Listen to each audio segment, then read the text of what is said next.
Welcome to episode 69 of AA Beyond Belief, the podcast. This is your host, John S.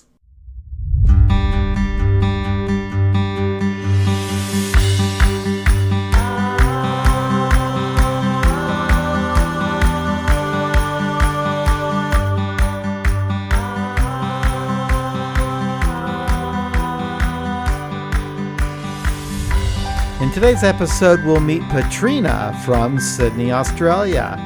Petrina shares her story with us, and we'll have a nice discussion about the steps, her experience starting a meeting in Sydney, and her feelings about unity within secular AA. And thank you so much for joining us. It's great to talk to you. Thanks, John. Maybe what we'll do, the general format that we kind of follow around here anyway, if we have any kind of a format, is if you could just kind of give us a little bit of your background, talk about, how you grew up, when you started having a problem with alcohol, a little bit of your AA story, and then maybe a conversation will just flow from that. Would you like to do that? Okay. So I grew up, both my parents were alcoholics, and I didn't like alcohol. I hated the smell of it. I hated all the, everything that went with that, and the people who used to come and visit had alcoholics on one side of the fence and another batch on the other side. So it was something I never liked. What was interesting, though, I used to see my parents drink and how social that was, and, and how that changed. And people stopped coming around, and I can see, how the similarities in my life, how it changed from being social to not very social. But anyway, having said that, I had no interest in drinking, and I just found it really awful, the smell of it, ice cubes rattling in glasses. But at some point, I remember going out with some friends, and I remember we were sculling like shots of vodka in the car before we went into this club, and because I didn't know what alcohol would do to me, I just kept drinking them really fast. And by the time I got inside to the club, and at this point I would have been under 18, I was feeling fantastic, and I wasn't scared. I could dance. I could talk to people. I even sat on some guy's lap, which is so unusual because I was so shy, so self-conscious, so scared of everything. And, I felt fabulous. But it didn't take long after that I was in the bathroom being sick, and the world was spinning and I couldn't stand up. And then I was just led out to the car and slept in the back of the car for the rest of the night, feeling I was very ill, and then dumped on my parents' lawn hours later. And that was my first sort of drunken thing. And, nothing really changed after that. I went out to drink to get drunk, and I worked around the sickness, the whatever, because for me that was just part of the deal. And that's what happens. I always had blackouts. That was normal. I thought that's happened to everyone. Yeah. I thought everyone felt like I did when they drank. I thought they got that. It talks about in the big book being all lit up, and I thought that was me. It was like the greatest feeling. I felt fantastic, and a huge freedom, fear, mostly everything sort of went away, and I really, really loved it.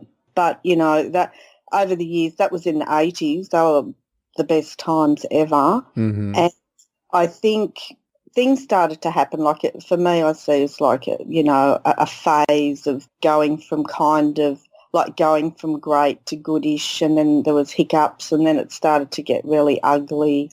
People who thought I was really fun and funny and started to disappear, and, didn't want me around anymore. And at some point, and of course it's a very quick general version, I ended up drinking at home by myself and getting drunk every night and having a hangover every day. And that was the foundation of my life, I guess, for about 8 or 10 years. I just got used to it. And, I didn't ever think that I should stop drinking. I just put a lot of effort into being able to drink successfully. And a lot of that was trying to work around hangovers. I didn't want them any. I was getting deathly ill from them, and I was taking more and more time off work. I was having to make up stories why I can't come in. You know, I had this medical repertoire of all these conditions I had. I used to even act them out when I went to work, you know, Yeah. and I can't believe it. And I worked in the medical community. I mean, it must have been very, very clear to them what was going on, but I still did it, and I thought I was really good at it. We're pretty good And actors, I think. I think so, but it's survival. Like, you have to survive. Yeah, that's right. It's all about surviving. Yeah, and working around. So my whole life was about drinking, not like drinking, surviving when I wasn't drinking, how to cover things up, how to, keep myself looking like things are okay. And I think I had this really steely resolve that I was never going to loosen my grip on anything. Mm-hmm. And I think too, because I've always been self-supporting, I've always had to look after myself financially and whatever. So the idea of loosening my grip on all of that was just terrifying. Doesn't mean to say it wouldn't have happened eventually. I don't think there's any end to the list of rock bottoms that you can have. I don't think there is a bottom. Mm-hmm. I think we can just continue on. But anyway, needless to say, my life sort of pretty much came to a standstill. The rest of the world passed by. People got married or had partners and Mm-hmm. bought homes or had children, pets, whatever, did career things, studied, didn't study, whatever. Right. But mine was like standing still, and all this just passed by. Yeah. And none of those things happened. I hear a lot of people talking about what they lost. Mm-hmm.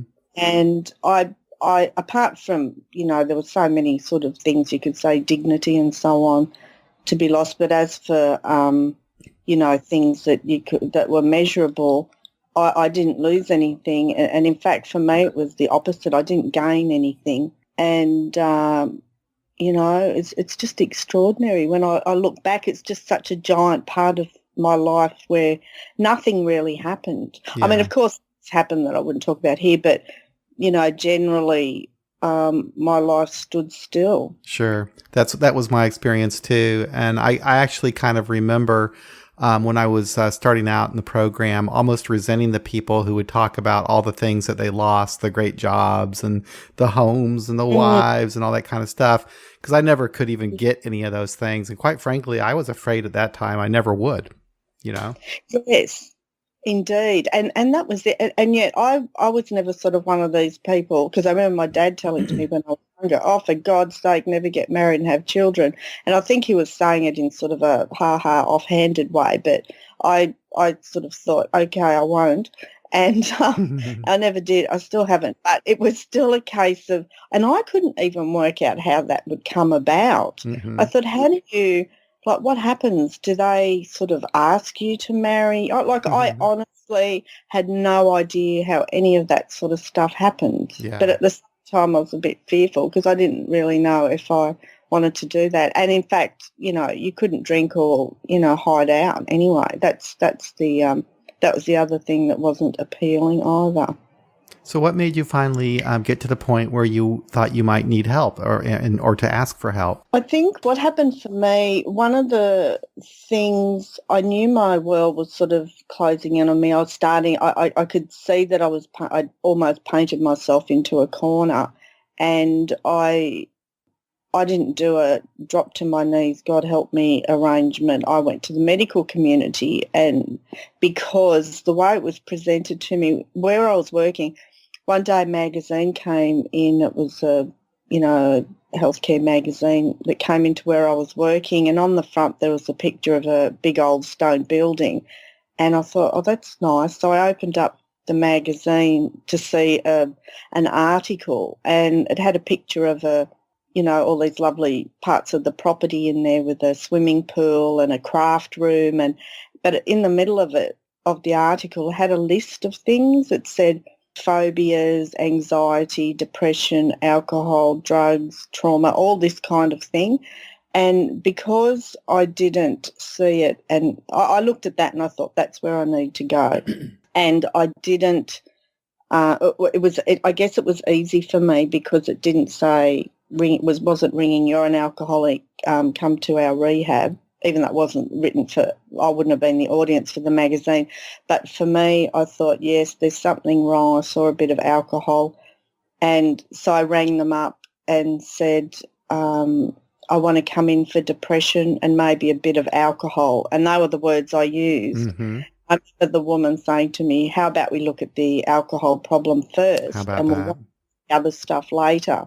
And I said, okay. And I think for me that was the beginning. Like I wasn't resistant to something. But what got me in was, when you're asking the question, what, made me think I might have a problem or whatever, I was never one of these people who ever was going around saying sorry to everybody or apologising. I was the opposite. Like I was never going to give in to anything. I didn't want to own up to anything. My immediate response would be, no, I didn't. And, and I would never have gone to anyone and asked for help. I would never admitted anything to anybody. But what happened was one of the very few friends that I had left who, I didn't really see her very often, walked into my flat late one afternoon, and normally I'd have the doors locked and there was no way anybody could see me and know what I was doing. And she come bounding in, and I remember I was really, really drunk and she didn't know. And I remember just sitting there while she was chatting away to me, and I was sitting there knowing that I wouldn't be able to speak. And I remember watching her face change as she started to realise, that I was really drunk. It was only in the afternoon. There was no one around. And I didn't even think to go, oh, I've just been with somewhere or I've done something. I just sort of sat there and I can't really remember what happened, but she left eventually. And but I remember the shame and the humiliation. Like I felt like I was being up on a stage and all the lights were shining on me. My cover had been blown. And that was sort of the beginning of like my thinking. I had maybe subconsciously, I guess, entertaining the thought that maybe alcohol has got something to do with it and it's not all about everybody else's fault. Yeah. Isn't that interesting?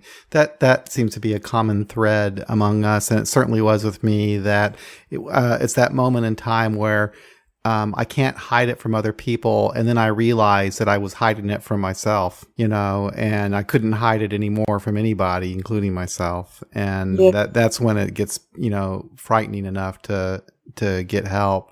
So you went to this treatment center. Was it like a 30-day or 28-day treatment center? Yes, it was about, approximately 3 weeks. I remember when I booked it, she said it's say it was a 21-day program. And I said, I can't come for 21 days. I can only, I'm working, can I just come for a week or something? And like obviously having no idea what's going on. And she said, no, it's the whole thing. But so it was, I think, I don't actually remember a lot of what happened there. I remember like detoxing for a few days. And I remember the second night they came around and said, will you come to a meet? Do you want to come to meetings? And I said, okay. And I didn't even know what that meant. And I was very, someone described me the other day, I was very compliant. I did what I was told. I wanted everyone to like me and think I was good. And also I thought, I took it seriously, even though I only had I had no idea really what was to come and what it was all about. But I did what I was told. We were taken to meetings. We sat in groups. And I think I remember 2 or 3 things from 3 weeks. One was to stay focused, go to meetings. And the other one, which I think is the biggest understatement of all time, was prepare to feel uncomfortable. Oh, how about that? I know.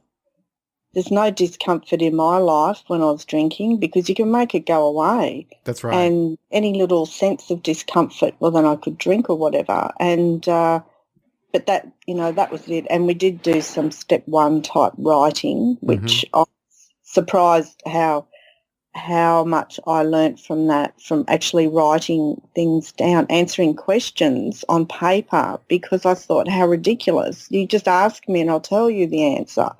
But I found the actual process of writing some things down, I was actually quite confronted about how much I thought about drinking, not drinking, managing it, this, that, whatever. They'd asked me, how often do you think about drinking? I would have said, or maybe when I'm having a drink. But that's pretty much all I remember. And then I was, went home to start, to go back to what I'd left. So I guess when they were talking about going to meetings, were they recommending AA meetings? Yes. And so you started going to AA meetings when you got out? I did. It was a 12-step recovery program, and which didn't mean anything to me. I remember when I booked in, and she said it's a 12-step program, and I said okay. And like I said, I didn't know what that meant. So it was AA. I remember there was banners hanging up. The first night I got home from the treatment centre, I didn't go to a meeting, but I knew I would the next day. And I did, and I tried to do, I don't know if you guys do it, but the 90 meeting in 90 days. They do that here. And so I thought, yes, and I tried really hard. I went to work every day. I went to a meeting every night. I went a couple of times on each day. On Saturdays and Sundays, I often went twice. And, I just did exactly what I was told. In fact, I didn't read anything that wasn't AA literature. No one told me this. I think I just did it. I was very focused, and I remember someone saying to me once, it's okay to read a magazine if you want to. That's funny. Okay. But yeah, I was very focused, and I did what I was told. Yeah. So when you were first getting involved with the AA, did the God bit bother you, or where were you coming from at that point, from a belief, perspective? For me, I didn't, like, my family wasn't religious, and they didn't talk about it. We didn't really discuss it. I remember in my early teenage years, and this was just really to escape from the alcoholism at home, somehow I ended up by my own choosing at a church fellowship group on a Saturday night, and that was fun. And then there was another fellowship group, the same people, on a Friday night.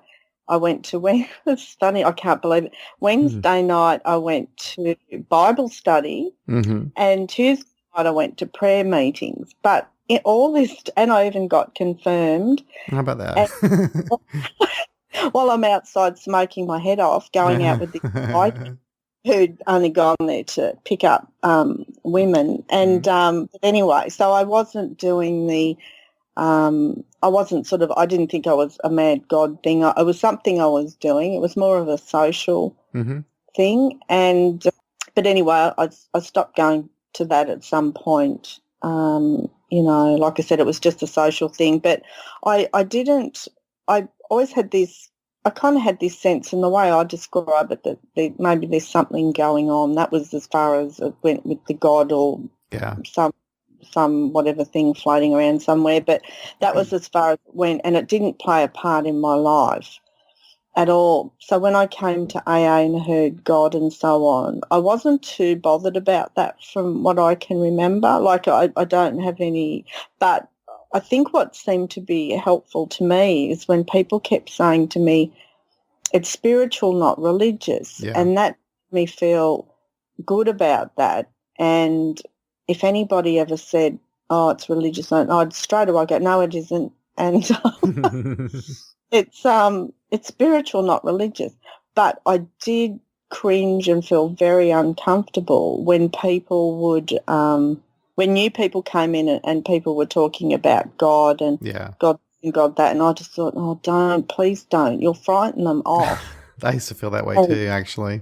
Yeah, and they do frighten people off. They do, don't they? Yes, indeed. And but I accepted it. And for me, it was unconditional. There had to be a God/higher power arrangement, or you don't stay sober, and that's how it worked. And it was this: I'm not keeping myself sober, or I don't have the power to do that, which I agree with now in what that means to me. But there's no, I knew that I had to do that. And I remember, God, it's embarrassing. I even remember really trying to help people find a higher power. Right. I remember one poor new girl because she was clearly, when I look back now, she was an atheist. And I told her just to get one of her little stuffed furry toys and pray to that. Just do it, Yes, but anyway. So how do you feel today about higher power, about a higher power?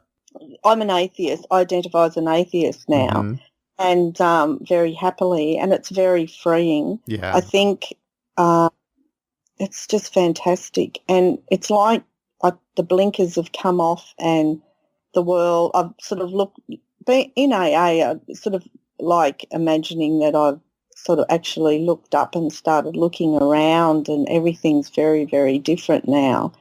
And so, yeah, I identify as an atheist. I often would share before I technically came out as an atheist. I would share and say, and not thinking much about it, I would say, when I came into AA, I sort of had this thing that I thought there was something out, some God thing or something. And then I said, and then I progressed to an agnostic, and now I'm an atheist. And I would sort of laugh and keep talking and not think anything of it and say, but most people do it the other way around. It's interesting that Australia is, my impression is that it's a secular country, but not so much in AA, from what I'm gathering.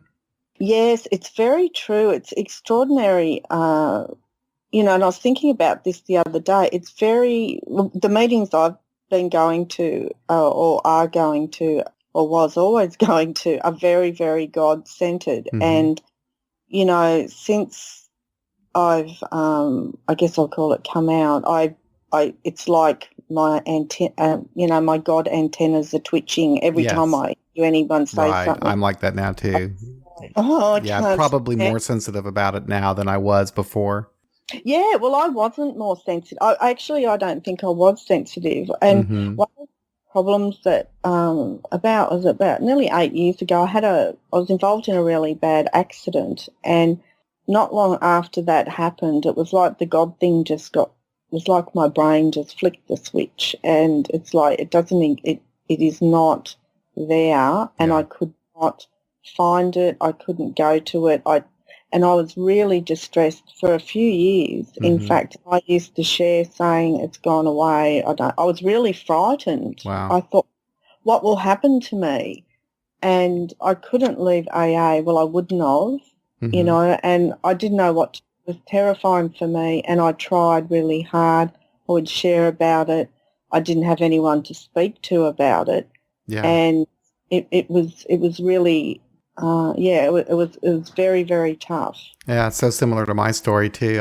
I remember, it was probably really kind of a gradual thing when I came to realize I was an atheist. But when I finally got to that conclusion, it was frightening because it was, my first thought was, well, how am I going to make AA work? How's this gonna work? I mean, this is all I've known for so long that has kept me sober and everything. But I've eventually come around, and I'm still evolving, Petrina, but I've gotten to the point where I've pretty much have abandoned a lot of the language. So, if someone were to ask me about a higher power, I say, I don't even use that as part of the vernacular. People help me. I get help from people, but that doesn't necessarily make them a higher power. So I've really come a long way, because I would, there was a time I would say, well, my higher power is the group. And I guess that's true, but I just kind of now don't even use the word. It's not even appropriate for me to use, for me anyway. I think that's it too, and that's a really good point. You're talking about language, because the language that I had used, because, I just keep thinking about your... that you had on the website, leaving my home group. And, I just cried and cried and cried because I related to it so much. And Yeah. thinking about, I said I spoke the language and I said all the right things. And Yeah. I didn't do, and I don't know that I did it deliberately. I guess it is, I guess it is the language and so on, and all that stuff. And I'm sort of still, I guess you were saying, I don't know, changing or evolving through this Yeah. process because I'm still, untangling myself from it all, but I don't want to leave. But When I wrote that piece, that was a really emotional thing. And I, I went through a lot of different emotions. At one time I was just really angry when I was writing it, and there was probably different versions of it. And then there was times when I was just very sad about it. And it was just kind of my way of processing what had happened. Because I think when I was in the middle of all of that, as I was changing and as I was watching the group looking at me differently and me not being able to be who I used to be, it was really kind of a painful process. And I don't think I really realized that as I was going through it. But then I got to this point where I could look back, after having some distance from that old group, and I could see that, wow, we certainly have grown apart. And it was sad, it was kind of painful. But then again, I had this whole new fellowship too that was nice. So oh, thank God for that. That's been the saving grace sort of for me, is that a secular meeting. PJ from Brookvale, I know, has done a podcast with you, and Brookvale's actually very close to where I live. And when I found out about this meeting, it was the greatest thing ever. I thought I was going to cry when I was sitting there. Couldn't believe it. And because, it was set up like a normal AA meeting, we had the banners, they had the banners hanging up, and it was done the same, but there was the, opening saying we've got these hanging up, we're not trying to change anything, it's still AA, you can interpret the steps how you are, and, it's respectful of your belief or non-belief and so on.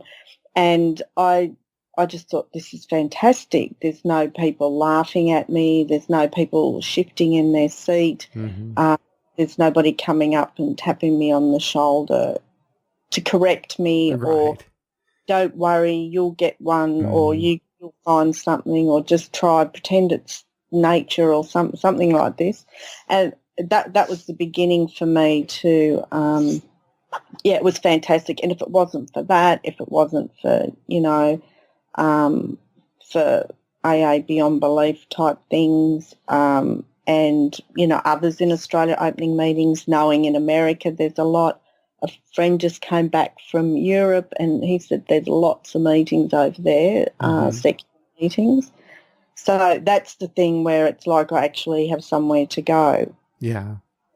Yeah, I know. I think that I feel the same way. And I guess it was just that, at the meetings I go to now, I can totally be myself. I don't have to worry. I always put it this way, as I'm not walking on eggshells, trying to be careful with my work. I can just be myself. And I think that's so important for our recovery. I mean, I do kind of believe that, that honesty is one of the essential ingredients for our recovery. And, if we can't be honest about who we are in meetings, it's very, very difficult for us. So that's why I think it's so essential to have that opportunity to do that. And, I think there's going to be, I think that your secular AA in Australia has been growing quite a bit. You've got a meeting in Canberra, right? Yes. Then you've got there's two there now. Two there now? And then you've got what, two in Sydney? Well, I, in fact, just about eight weeks ago, I just opened another secular meeting. So we've got two in Sydney now. Okay. So what's your meeting like? It's, well, of course, it's good. But I've, sort of Northern Beaches is sort of an area of Sydney, just a bit north of Sydney City, and the Brookvale meeting is probably only about 10 kilometres away from this one, so it's still in the same kind of area. But so some of the people who will go to that Brookvale meeting will come to the to this one. It's called Curl is the area. So it's been important to me to set up and run that meeting following like the same sort of standard format that as the Brookvale meeting does. And the reason for that for me is like I think it's really important that as far as the secular AA goes, that we stay united and be one thing, not a group like all these different things that, can easily not be very AA-ish. I know meetings choose not to hang banners and so on. I personally, I don't agree with that. I think we should try and, at the moment, be one thing rather than lots of different individualised things. But so I pretty much follow the same, format with chairman, secretary things, chairperson, secretary things. And, so is it an ID meeting or a speaker meeting? It's an ID meeting. I think for me, I like those the best, what it was like, what happened, what it's like now type meetings. Yes, and, people can talk about they're sharing about their problems with alcoholism and how they, live now without it and so on, how they came into AA, and also they can express their non-belief and how it's been for them and how it is now and so on. And, yes, but it's I think probably 8 weeks. I suppose we averaged 4 to 7 people each Saturday. Well, actually on later this afternoon. And, it's only early days and hopefully that'll start to build up once more people know about it. And I think what's important too, it's how we advertise it at other groups. We have to work on how to do that. Sometimes when someone's advertised these meetings or I've said it, people laugh and, but I'm waiting for someone to laugh next time and I want to say, and you're welcome and I promise we won't laugh at you. Yeah. I found that our growth at our meeting was kind of slow in the beginning. It seemed like it took like about a year before we would have like 10 or 15 people on a regular basis. Maybe even took longer to have 15. I think maybe, for the longest time it was like 6 to 8 people. And then it seemed like it was probably after a year where we really took off our growth. And now we've pretty much kind of plateaued to where most every meeting there's about 15 people. And every once in a while it might spike up to about 25.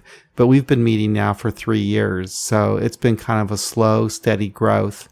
And, what happens is, not everybody sticks around. Not everybody comes around for, all the time. So, but we've got now a pretty large community. We've got 2 groups and we've got 7 meetings a week in Kansas City. It's probably, a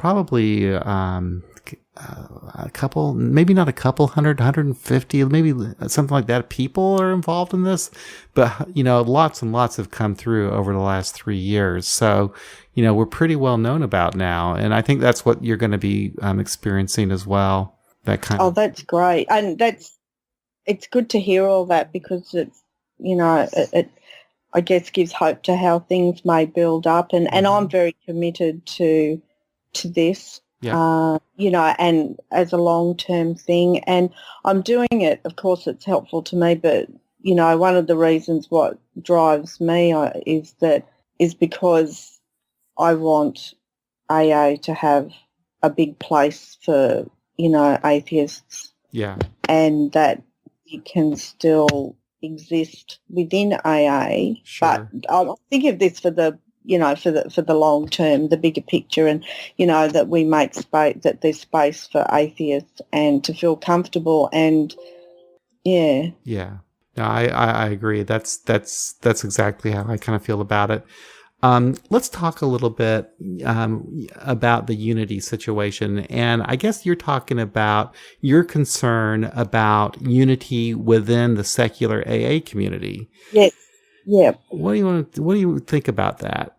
I think I've been going on about this for years, even before any of this started. But I guess individualistic society, and I think that's how people live now. I remember someone described it as a spiritual supermarket, and these days you could sort of gather bits and pieces, and in that way, and do your own life like that. But I'm finding I worry about the unity in that different groups running, and this is within the secular thing, running their, and this isn't a criticism at all, this is just like generally, it's not about people, but I think we need to be one thing and try and perhaps stick with a standard kind of format, a way that we do things, and so that we are,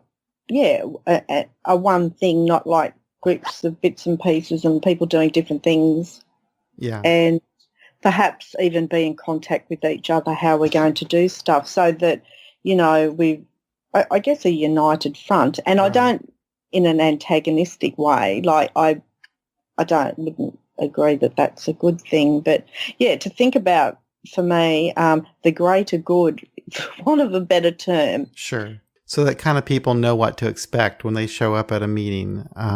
There's what I find interesting about the secular AA community is just how diverse it is. A lot of people that aren't familiar with us would think, oh, they're all atheists and agnostics, so they all, must, they don't believe in God. They probably don't work the steps. They, whatever. They probably just have this conception that we're all the same.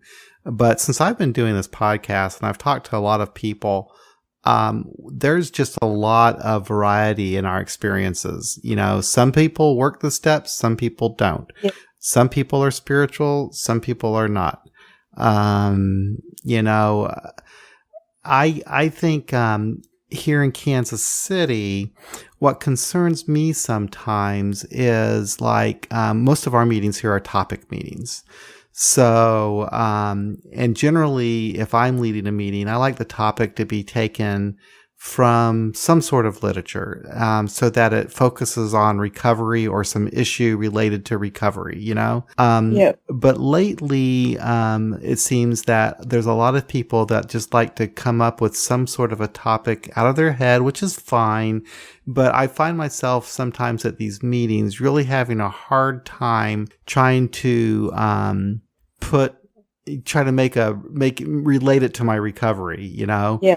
And my concern about that, I guess, is in the broader AA community that if people from other groups come over, they think, what is this? Exactly.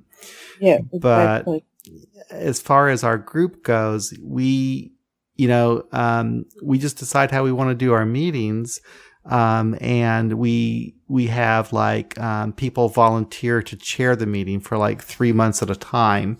And the chair gets to pretty much decide how they want to do it. Now, we do have certain nights where we have once a month we have a step meeting. And then once a month we were doing a living sober meeting. And then we also have a speaker meeting once a month. So there are certain nights where, we're real focused about what we do. But the other nights, you never really know, That kind of concerns me a little bit sometimes. And then our Friday meeting, too, is kind of loosey-goosey. You never know what's going to happen there. See, I guess that's it. Because in amongst it, I was thinking, yes, that's my concern sometimes, is about trying to steer everything back to why we're there. Yeah. It's for me, about the alcoholism and so on. And yes, like you said, we are very, very diverse, and there's so much information, there's so much everything everywhere, which is fantastic. And of course, don't want to get into all this dogma and, right. Other way. I think it's that trying to, have some sort of foundational, I don't know how, I can't even think how to, format thing, but then, of course, the diversity, because that's one of the things I think I felt like I had my personality almost crushed or removed from me, through AA before, and now I feel like I'm just shaking that off and trying to find, let my personality re-emerge. Right. So, there's a danger of that. So no, but I guess it's that, trying to, I suppose, keep things on topic, like what the, our Right. purpose is. Right. And, one of the concerns I had when we were first starting the group is I thought, okay, this might just turn into an atheist meeting, where people just talk about being an Yep. atheist, and I didn't want that. And I found out that really hasn't been an issue, although there have been times where, especially early on in our group, where, there have been people who have had a bad experience with religion, or maybe they've had a bad experience with AA, and they get that out of their system and they talk about it a lot. And those are some of my least favorite meetings, though I understand the need to verbalize whatever is bothering you so that you can get it out. But I also kind of fear sometimes, oh boy, what if, somebody came to this one meeting and they're going to think this is what they're all like, but. And I guess that's it, that is that thing. It's the primary purpose. In fact, though, when I first started coming to going to the first secular meeting in the area and the other one, I could tell I was doing that. I needed to get it out and say it and so on, and I could see others did, but it seems like once that's done, it does. It sort of gets it out of you. Yes, yeah. It's said publicly in an AA meeting and everything's okay now. And in fact, often then the meetings continue on as normal and nobody even mentions God and no That's one right. worries about it wasn't mentioned either. Yeah, it's nice that our group has gotten to that point now where, we really do focus just on, supporting each other and our recovery, and the God thing is just something that's off the table. We are different probably from your average AA group, your, I guess what they call your God groups, in that we aren't reading from the big book. We don't go reading how it works. People aren't telling you to pray about things, so it's different in that respect, which I like. But and it's true, isn't it? Because that's, we're all helping each other stay sober. That's what's happening. And in fact, I really, really love now that I'm open to the fact that, and now how I interpret the steps myself without God feels really freeing. Yeah. That other people are doing it, because I struggle with how am I going to do this? Yeah. How am I going? I was going to ask you about that. How do you, in a nutshell, kind of interpret the steps? So I think I was talking about getting from step 5 to step 8 the other day, and by just, I guess I just see, anyway, I won't go into the whole story, but for me, I just extract the God part. I, like step 5, for example, admitted to myself and another human being, don't need God in there. Right.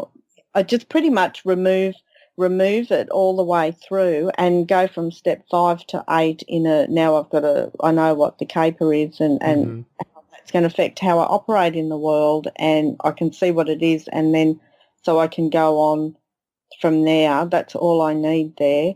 And so it's not too bad, actually, and I'm liking hearing other people's versions of how they do it. I like and Ben doing the steps. I just nodding my head furiously all the way through. So it's fantastic. And I've done them formally with the God business. That was a bit tricky. But so now I just, I don't know how to say it in a nutshell, but I just remove it and adapt it to. That's pretty much what I did. I've been sober for, I guess, for almost 16 years. And over time, it does become just sort of like a process of thinking, and I don't know how this put your steps into your life business, whatever that means, but it's kind of like some kind of process thing that I think about anyway. And I'm able to adapt it. I even allowed myself to do that because of the fear of, like, for God's sake, do not change anything. Right. Because we'll all die or something. And, because that's how I felt. Yeah. It is incredibly freeing to be able to think about the steps and to understand them and how you can apply them in your life. in a real practical way. At least it is for me. And I'm still, like I said, I'm still evolving. I'm still constantly coming to a new understanding or way of approaching things. And I love it. You know, for me, that's what keeps me going. You know, it keeps it interesting. You know, and I think that for a long time I was in the program and I was just kind of treading water. Now over the last couple of years, I have really grown as a person. And in fact, to be honest with you, I think I do a better job of implementing the principles of the steps in my life today as a non-believer than I did when I was, you know, trying to believe or at least faking it until I was making it. I think that's it, isn't it? Because now it's like, it's, you know, speaking for myself, I have to take responsibility now. I can't, I went to I also go to Al-Anon. I was sitting in an Al-Anon meeting a few weeks ago and the topic was step 6 and I just thought I didn't even know what to say. I felt ill just thinking about it. But when I came around to sharing, I just said it challenges me because I'm an atheist and I go from step 5 to 8 like this and so on. But one of the things I noticed when people were sharing was this complete, which I find just bizarre, is saying, I just get God to do it and I don't have to do anything. Yeah. I just think that is just so weird.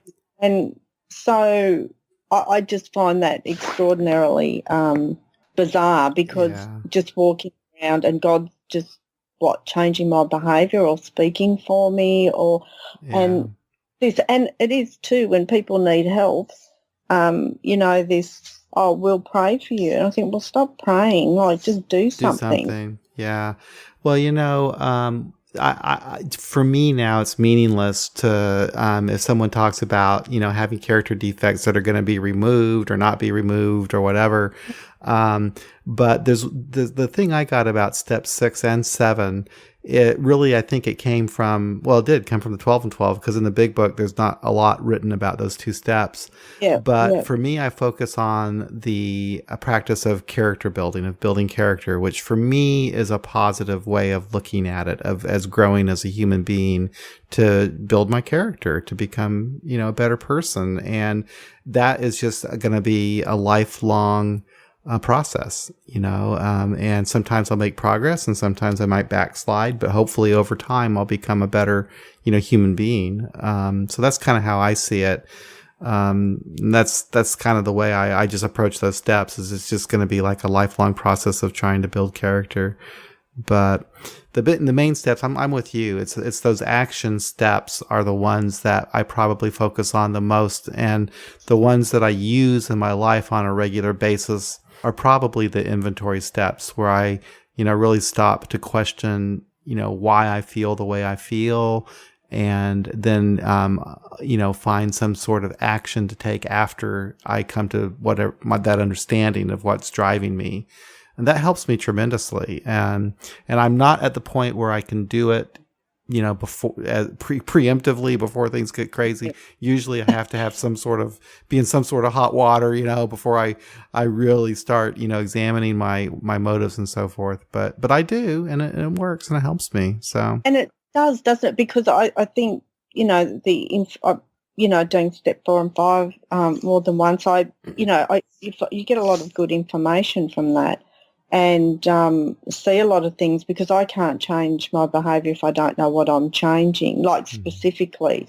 And often for me, like you're saying, when you're in hot water or whatever, you can see or know or look at what is actually driving that, or you know, why it's bothering or upsetting you. And even in some circumstances, I know, like one, for example, for me, for not speaking up at times when I need to. I know now what that does to me from not. And so when I'm in a position where I have the opportunity to speak up or swallow it down, I know that if I don't speak up, the consequences of how much angry and resentful I'll be and, you know, whatever. Or if I speak up, I can just completely disarm that. Yeah. And and I didn't know that that was a huge thing with me, but it is good that, I like to, for myself, I need to get to the root of or cause or why. Mhm. And, that helps me a lot. And I guess, that's a good way that you describe it, of character building. Yeah. Well, what you said, that's something that I came to understand this last year, is that I also need to speak up sometimes. The one issue that I had, it was all work related, but I had this boss who probably didn't mean anything by it, but he was just really sarcastic. He was a sarcastic person, and he was sarcastic to me constantly, daily, every day. He never said anything positive. It was just sarcastic, and maybe he thought he was being funny, but after a while it was really wearing on me, and I just took it as put downs.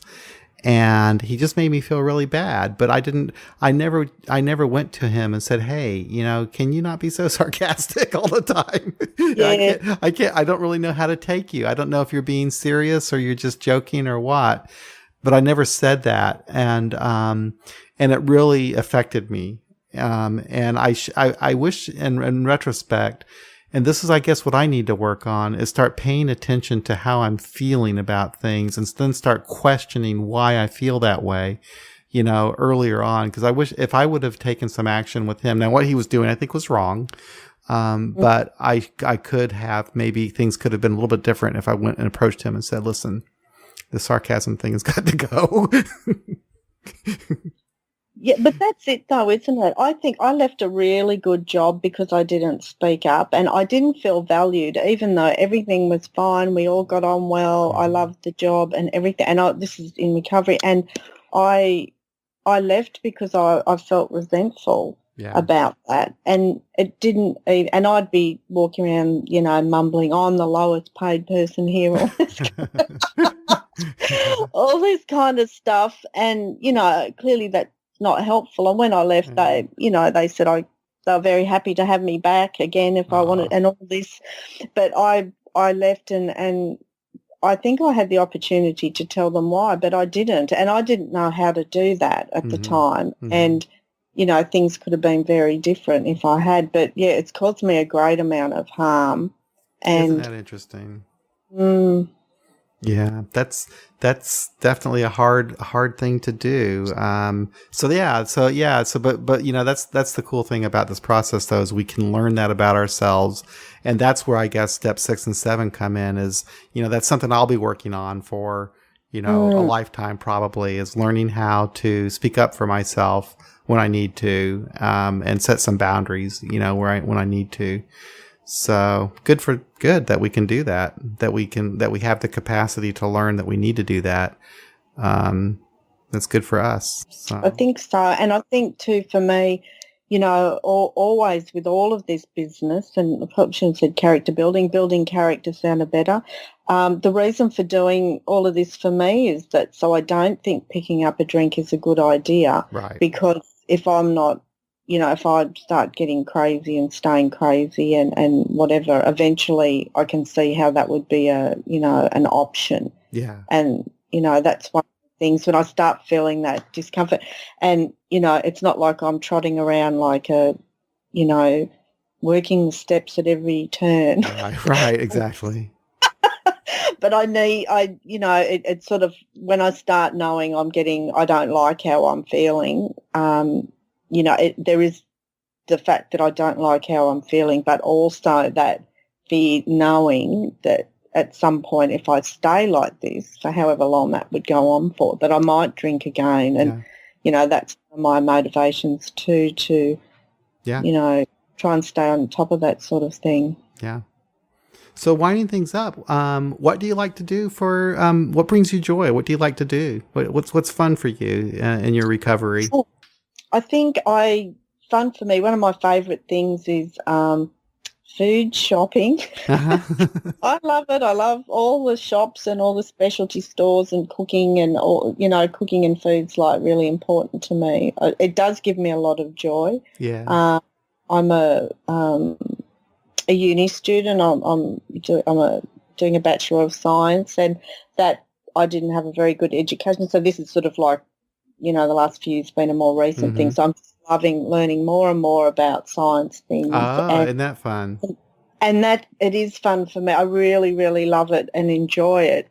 And, it is important to me. Yeah. And what else do I like to do? I've sort of come out of the, very long, dark period. Yeah. So quite a few years. So it's really, in fact, you saying that, it really is just building up. What kind of things do I like to do that are enjoyable? And it's, the list is endless, but it's trying to put all that together. But unfortunately, that's all I can tell you at the moment. Yeah. It's about food and and learning. But it is. Well, it is. It's good. It's good, and I'm lucky. I live near a lot of beaches. Yeah. It's I guess a bit of a holiday lifestyle that we live, really. And I can really relate liking science. That actually has just been a fairly recent thing for me. I guess during that time when I was coming to realize I was an atheist, I started getting really interested in cosmology and learning about how the universe started and all of this stuff. And so that kind of is still a big passion of mine. I might read a book occasionally or just watching these incredible documentaries like on YouTube. I can just watch some of the documentary about how the universe started over and over and over again. More is best, right? Yeah. So that's I know. It is great. It's fantastic, and I love a lot of comedy stuff at the moment. I don't know. There's so many things, and I just love talking to others like this. Yeah, it's really, really great. This is probably my greatest joy is doing these podcasts. Yes, you say that. It's fantastic. It's really, really great, and I know people tell you, but it's so, so helpful to me. I know other people just refer to the website, listening to the podcast, and, you and Ben going through the steps is just fantastic. That, you know what, I'm going to get with Ben and tell him we're going to have to do this again because we had no idea. We had no idea how many people would be listening to those steps. And now in retrospect, gosh, I wish I would have been a little more serious about some of them. No, it's really, really great. I really loved it. And like I said, I thought my head would fall off. I was nodding it so much and I thought, this is fantastic. Well, it's so fun. It's just so much fun. I love talking to Ben. I love meeting people from all over the world and hearing all the different experiences and kind of putting together the commonalities that we all have. And it's been the most incredible experience of my life. It's been one of the more rewarding things I've ever done. So yeah. Well, thank you for participating and allowing me to talk to you. It's been a lot of fun. Thank you. It's lovely. It's now you have to stop me talking. It's easy. You can just turn something off. Well, you enjoy the rest of your day there. I guess for you it's Saturday morning, and for me it's Friday night.